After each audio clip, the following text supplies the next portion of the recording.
Spike, the young engineer and friend of the Autobots, sat on a rock in the warm sunshine writing up his diary.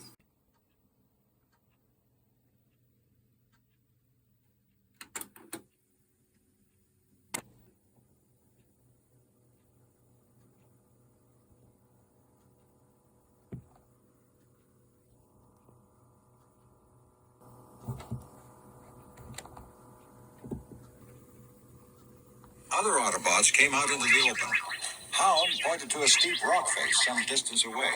Look at that mountain. It didn't look like that yesterday. Half of it's gone, Cried Jazz. It must have been struck by lightning, Said Spike.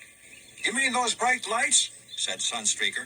Whatever it was, it must have been powerful. Replied Sideswipe.